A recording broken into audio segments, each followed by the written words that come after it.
Hello everyone, welcome back to the channel.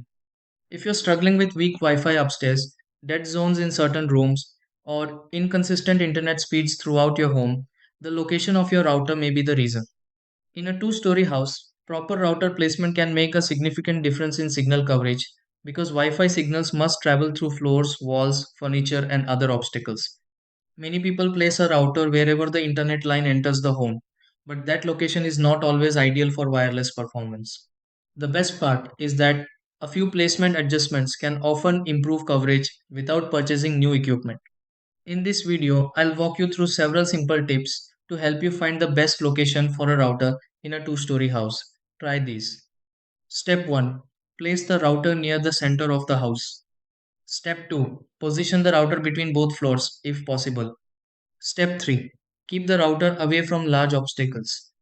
Step 4. Raise the router above floor level. Step 5.